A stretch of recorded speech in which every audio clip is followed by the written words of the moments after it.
ಆತ್ಮೀಯರೇ, ನಮ್ಮ ದೇಶದಲ್ಲಿ ಅನೇಕ ಹಬ್ಬಗಳನ್ನು ಆಚರಿಸ್ತೇವೆ. ಆ ಪ್ರತಿ ಹಬ್ಬಗಳಲ್ಲೂ ಕೂಡ ಆರೋಗ್ಯದ ಸೂತ್ರ ಇದೆ. ದೀಪಾವಳಿ ಹಬ್ಬ ಸಮಯದಲ್ಲಿ ಅಥವಾ ಯುಗಾದಿ ಸಮಯದಲ್ಲಿ ಇಡೀ ದೇಹಕ್ಕೆ ಎಣ್ಣೆಯನ್ನು ಹಚ್ಕೊಂಡು ಅಭ್ಯಂಗ ಸ್ನಾನ ಮಾಡ್ತೇವೆ. ಅದು ಕೇವಲ ಆ ಒಂದು ದಿವಸ ಮಾಡಬೇಕು ಅಂತ ಅರ್ಥ ಅಲ್ಲ, ಇಡೀ ವರ್ಷ ಮಾಡಬೇಕು. ಆ ದಿವಸ ವಿಶೇಷವಾಗಿ ಅದಕ್ಕೊಂದು ಗೌರವವನ್ನು ಕೊಡೋದು ಅಂತ ಅರ್ಥ. ಹಾಗೆ ಪ್ರತಿ ಹಬ್ಬಗಳ ಜೊತೆ ಆಹಾರದ ವಿಷಯದಲ್ಲಾಗಲಿ ಬೇರೆ ಬೇರೆ ವಿಚಾರದಲ್ಲಿ ನಮ್ಮ ಜಾಗೃತಿಯನ್ನು ಹಿಂದಿನಿಂದಲೇ ಮಾಡ್ತಾ ಬಂದಿದ್ದಾರೆ.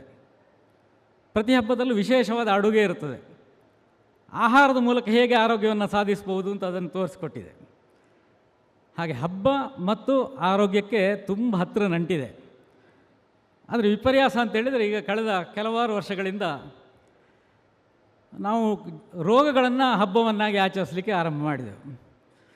ವಿಶ್ವ ಏಡ್ಸ್ ದಿನ, ವಿಶ್ವ ಟ್ಯುಬರ್ಕ್ಲೋಸಿಸ್ ದಿನ, ಕ್ಷಯರೋಗ ದಿನ, ಹೀಗೆಲ್ಲ ಈ ರೋಗಗಳನ್ನು ನಾವು ಆಚರಣೆ ಮಾಡಲಿಕ್ಕೆ ಆರಂಭ ಮಾಡಿದೆವು.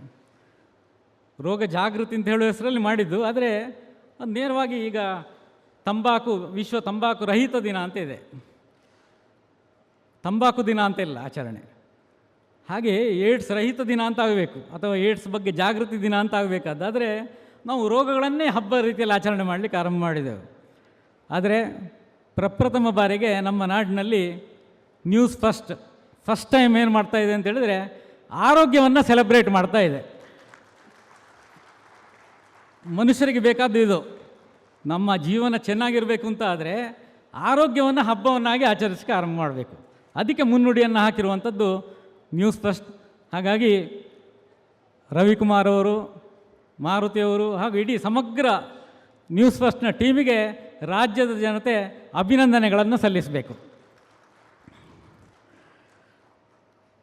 ಆರೋಗ್ಯಕ್ಕೂ ಸಾಮಾನ್ಯವಾಗಿ ಎಲ್ರಿಗೂ ಕೂಡ ಬೇಕು ಅಂತ ಇರ್ತದೆ ಆರೋಗ್ಯ ಅಂತ ಹೇಳೋದು.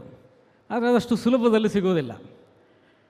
ಇವತ್ತು ನಮ್ಮ ಆರೋಗ್ಯ ಸಚಿವರಿದ್ದಾರೆ, ಶ್ರೀಯುತ ದಿನೇಶ್ ಗುಂಡೂರಾವ್ ಅವರು. ಅವರಿಗೆಲ್ಲ ಕಡೆ ರೋಗಗಳ ಬಗ್ಗೆ, ಅಂದರೆ ಎಲ್ಲ ಹೋದಲ್ಲೆಲ್ಲ ಅಹವಾಲು ಬರೋದು ಏನು ಅಂತೇಳಿದರೆ, ಇಲ್ಲಿಷ್ಟು ಕಾಯಿಲೆಗಳಿದೆ, ಇಲ್ಲಿ ಒಂದು ಹೆಲ್ತ್ ಸೆಂಟ್ರ್ ಮಾಡಬೇಕು, ಇಲ್ಲಿ ಬೇರೆ ಒಂದು ವ್ಯವಸ್ಥೆ ಆಗಬೇಕು, ಇಲ್ಲಿ ಇಂಥ ಅನಾರೋಗ್ಯ ಇದೆ, ಅದಕ್ಕೊಂದು ವ್ಯಾಕ್ಸಿನ್ ಕಂಡುಹಿಡಿಬೇಕು, ಹೀಗೆಲ್ಲ ಅನೇಕ ಒತ್ತಡಗಳಿರ್ತದೆ. ಆದರೆ ಈ ಕಾರ್ಯಕ್ರಮ ಆರೋಗ್ಯ ಹಬ್ಬ ಯಾವುದಿದೆ, ಆರೋಗ್ಯ ಸಚಿವರ ಒತ್ತಡವನ್ನು ಕಡಿಮೆ ಮಾಡುವಂಥ ಇದೊಂದು ಕಾರ್ಯಕ್ರಮ.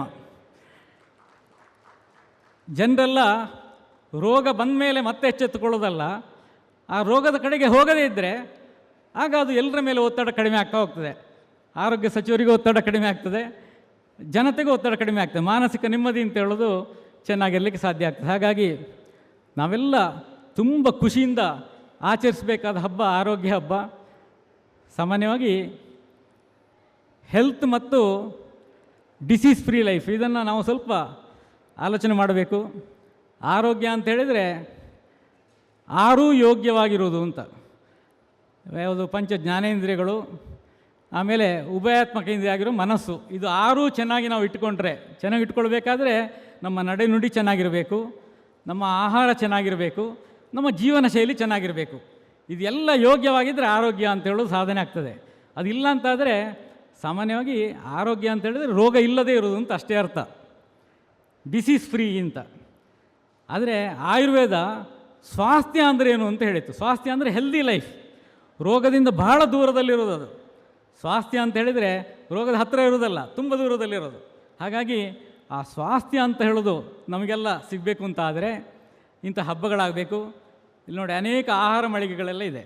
ಬೇರೆ ಬೇರೆ ಪ್ರದೇಶಗಳಲ್ಲಿ ಎಷ್ಟೆಷ್ಟು ವಿಧವಾದ ಆಹಾರ ಇದೆ ಭಾರತದಲ್ಲಿ. ನಮ್ಮ ಭಾರತದಲ್ಲಿರುವ ಆಹಾರದ ವೈವಿಧ್ಯ ಹೇಗೆ ಅಂತೇಳಿದರೆ, ಸಿಹಿ ತಿಂಡಿಗಳೇ ಸಾವಿರಾರಿದೆ. ನೀವು ರಸಮ್, ಕನ್ಯಾಕುಮಾರಿಯಿಂದ ಕಾಶ್ಮೀರ ತನಕ ನೂರಾರು ವಿಧದಲ್ಲಿ ರಸಮನ್ನು ಭಾರತದಲ್ಲಿ ತಯಾರು ಮಾಡ್ತೇವೆ. ಹಾಗಾಗಿ ಅಷ್ಟೊಂದು ವೈವಿಧ್ಯಮಯವಾದಂಥ ಆಹಾರ ಇರುವಂಥ ಭಾರತದಲ್ಲಿ ನಾವು ಅದನ್ನು ಸರಿಯಾಗಿ ಬಳಕೆ ಮಾಡಿಕೊಂಡ್ರೆ, ಆರೋಗ್ಯವನ್ನು ಗಮನ ಇಟ್ಟುಕೊಂಡು ನಮ್ಮ ಆಹಾರ ಪದ್ಧತಿಯನ್ನು, ನಮ್ಮ ಜೀವನ ಶೈಲಿಯನ್ನು ನಾವು ರೂಪುಗೊಳಿಸಿದರೆ ತುಂಬ ಚೆನ್ನಾಗಿರ್ಲಿಕ್ಕೆ ಸಾಧ್ಯ ಆಗ್ತದೆ. ಜನರೆಲ್ಲ ಕ್ಷೇಮವಾಗಿರ್ಲಿಕ್ಕೆ ಸಾಧ್ಯ ಆಗ್ತದೆ. ಹಿಂದೆಲ್ಲ ಈ ಪತ್ರ ಬರೆಯುವಾಗ, ಈಗ ಪತ್ರ ಬರೆಯುವ ಅಭ್ಯಾಸ ಯಾರಿಗೂ ಇಲ್ಲ, ಹಿಂದೆ ಪತ್ರ ಬರೆಯುವ ಸಮಯದಲ್ಲಿ ಕ್ಷೇಮ ಅಂತ ಬರಿತಾ ಇದ್ದರು ಪತ್ರದ ಆರಂಭದಲ್ಲಿ, ಒಂದು ಕ್ಷೇಮ ಅಂತ. ಆಮೇಲೆ ಆ ಪತ್ರದಲ್ಲಿ ಏನು ಅಂತ ಹೇಳಿದರೆ, ನಾವು ಕ್ಷೇಮವಾಗಿದ್ದೇವೆ, ನೀವೆಲ್ಲರೂ ಕ್ಷೇಮವೆಂದು ತಿಳಿದಿರುತ್ತೇವೆ, ಹೀಗೊಂದು 2 ಲೈನ್ ಬರ್ತದೆ. ಆಮೇಲೆ ನನ್ನ ಮಗಳು ಹಾಸ್ಪಿಟ್ಲಿಗೆ ಅಡ್ಮಿಟ್ ಆಗಿದ್ದಾಳೆ, ಅವಳಿಗೆ ಅಪೆಂಡಿಸೈಟಿಸ್ ಇದೆ, ಅವಳಿಗೆ ಸರ್ಜರಿ ಆಗಬೇಕು, ನನಗೆ ಕಾಲು ನೋವಿದೆ, ನನಗೆ ನಡೀಲಿಕ್ಕೆ ಆಗ್ತಾಯಿಲ್ಲ, ನಿನ್ನ ಅಮ್ಮನಿಗೆ ಯಾವುದೋ ಗರ್ಭಕೋಶದಲ್ಲಿ ತೊಂದರೆ ಇದೆ, ಆಮೇಲೆ ಇಲ್ಲಿ ಮಾವನಿಗೆ ಅತ್ತೆಗೆಲ್ಲ ಈಗ ಒಂದು 4-5 ದಿವಸದಿಂದ ವಾಂತಿ ಭೇದಿಯೆಲ್ಲ ಆರಂಭ ಆಗಿದೆ, ನಾವೆಲ್ಲರೂ ಕ್ಷೇಮ, ನಿಮ್ಮ ಕ್ಷೇಮ ಸಮಾಚಾರದ ಕುರಿತು ಬರೆಯಿರಿ ಅಂತ ಆ ಪತ್ರ ಮುಗೀತದೆ. ಅಂದರೆ ಆರಂಭದಲ್ಲಿ ಕ್ಷೇಮ ಅಂಥೇಳಿ ಮತ್ತು ಏನೆಲ್ಲ ಕಾಯಿಲೆ ಇದೆ ಅಂತಲೇ ವಿವರಣೆ ಕೊಡುವಂಥದ್ದು. ಹಾಗಾಗಬಾರ್ದು. ಹಾಗಾಗದೆ ನಮಗೆ ಆನೆ ಬೇಕು. ಆನೆ ಅಂಥೇಳಿದರೆ ಆನೆಯನ್ನು ಸಾಕಲಿಕ್ಕೆ ತುಂಬ ಕಷ್ಟ. ಆರೋಗ್ಯ ಮತ್ತು ನೆಮ್ಮದಿ ಇದು 2 ಇದ್ದರೆ, ಆರೋಗ್ಯ ಮತ್ತು ನೆಮ್ಮದಿ 2 ಇದ್ದರೆ ತುಂಬ ಚೆನ್ನಾಗಿ ಜೀವನವನ್ನು ಸಾಧಿಸಲಿಕ್ಕೆ ಸಾಧ್ಯ ಇದೆ. ಹಾಗಾಗಿ ಆ ನೆಮ್ಮದಿ ಬರಬೇಕು ಅಂತಾದರೆ, ನಿಜವಾದ ಕ್ಷೇಮ ಅಂತ ಹೇಳೋದು ನಮ್ಮ ಜೊತೆ ಇರಬೇಕು ಅಂತಾದರೆ ಇಂಥ ಹಬ್ಬಗಳು ನಡಿಬೇಕು. ಇಂಥ ಹಬ್ಬಗಳು ನಡೆದಾಗ ಕೇವಲ ಹಬ್ಬಗಳು ನಡೆಯುವುದಲ್ಲ, ನಮಗೆ ಮನುಷ್ಯರಿಗೆ ಸಹಜವಾಗಿ ಬದುಕುವುದು ಹೇಗೆ ಅಂತಲೇ ಮರೆತು ಬಿಟ್ಟಿದ್ದೇವೆ. ಅದಕ್ಕಾಗಿ ಇವತ್ತು ಶ್ವಾಸ ಗುರುಗಳು ನಮ್ಮ ಜೊತೆ ಇದ್ದಾರೆ. ಶ್ವಾಸ ಉಚ್ಛ್ವಾಸ, ಉಚ್ಛ್ವಾಸ ನಿಶ್ವಾಸ ಇದನ್ನು ಹೇಗೆ ಮಾಡಬೇಕು ಅಂತಲೇ ಮರೆತೋಗಿದೆ ಜನರಿಗೆ. ಅದು ಸರಿಯಾಗಿ ಆದರೆ ನಮ್ಮ ಆರೋಗ್ಯವನ್ನು, ನಮ್ಮ ದೇಹವನ್ನು ನಿಯಂತ್ರಣದಲ್ಲಿ ಇಟ್ಕೊಳ್ಬೋದು ಅಂತ ಅವರು ಎಲ್ಲ ಕಡೆ ಹೇಳ್ತಾ ಬರ್ತಾ ಇದ್ದಾರೆ, ಜಾಗೃತಿ ಮಾಡ್ತಾ ಇದ್ದಾರೆ. ಯೋಗ, ನ್ಯಾಚುರೋಪತಿ, ಆಯುರ್ವೇದ ಇವನ್ನೆಲ್ಲ ಜೊತೆಯಲ್ಲಿ ಇಟ್ಕೊಂಡ್ರೆ ನಾವು ತುಂಬ ಸಹಜವಾಗಿ ಬದುಕ್ಬೋದು.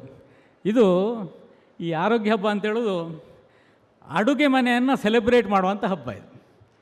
ನಮ್ಮ ಅಡುಗೆ ಕೋಣೆ ಅಂತ ಹೇಳಿದರೆ ಅದು ಔಷಧಗಳ ಆಗಾರ. ಅದು ಔಷಧ ರೂಪದಲ್ಲೇ ತಗೊಳ್ಳೋದಲ್ಲ, ಆಹಾರ ರೂಪದಲ್ಲೇ ಔಷಧ. ಅದರ ಮೂಲಕ ನಾವು ಚೆನ್ನಾಗಿರ್ಲಿಕ್ಕೆ ಸಾಧ್ಯ ಆಗ್ತದೆ. ಕೇವಲ ಅದು ಮಾತ್ರ ಅಲ್ಲ, ನಮ್ಮ ಮನೆ ಸುತ್ತಮುತ್ತಲು ಅನೇಕ ಔಷಧಿಯ ಗಿಡಗಳಿದೆ, ಮನೆಯ ಎದುರುಗಡೆ ತುಳಸಿ ಗಿಡ ಇರ್ತದೆ. ಅದನ್ನೆಲ್ಲ, ಅದರ ಗುಣಗಳನ್ನು ನಾವು ತಿಳ್ಕೊಂಡ್ರೆ ತುಂಬ ಚೆನ್ನಾಗಿರ್ಲಿಕ್ಕೆ ಸಾಧ್ಯ ಆಗ್ತದೆ. ಹಾಗಾಗಿ ಈ ಆರೋಗ್ಯ ಹಬ್ಬವನ್ನು ಆಚರಿಸೋದು ಅಂತೇಳಿದರೆ ಪರಿಸರ ದಿನಾಚರಣೆ. ಅದು ನಮ್ಮ ಪರಿಸರವನ್ನು ನಾವು ಸೆಲೆಬ್ರೇಟ್ ಮಾಡೋದು, ನಮ್ಮ ಅಡುಗೆ ಕೋಣೆಯನ್ನು ಸೆಲೆಬ್ರೇಟ್ ಮಾಡೋದು, ನಮ್ಮ ತಾಯಂದಿರು ಯಾವ ಆಹಾರವನ್ನು ಬಡಿಸ್ತಾರೆ ಅದನ್ನು ಸೆಲೆಬ್ರೇಟ್ ಮಾಡುವಂಥದ್ದು. ಹಾಗೆ ವಿಶೇಷ ಅರ್ಥದ ಈ ಕಾರ್ಯಕ್ರಮ ತುಂಬ ಚೆನ್ನಾಗಿ ನಡೀಲಿ. ನಾಡಿನ ಜನತೆ ಇದರ ಸಂಪೂರ್ಣ ಸದುಪಯೋಗವನ್ನು ಪಡ್ಕೊಂಡು ಇದರ ಬಗ್ಗೆ ಒಂದಷ್ಟು ಚಿಂತನೆಯನ್ನು ಮಾಡಿ ಮುಂದೆ ಜನರೆಲ್ಲರ ಆರೋಗ್ಯವಂತರಾಗಿ ಬದುಕುವಾಗಲಿ ಅಂತ ಹೇಳೋದನ್ನು ಆಶಿಸ್ತಾ ಮಾತುಗಳನ್ನು ಮುಗಿಸ್ತೇನೆ. ನಮಸ್ಕಾರ.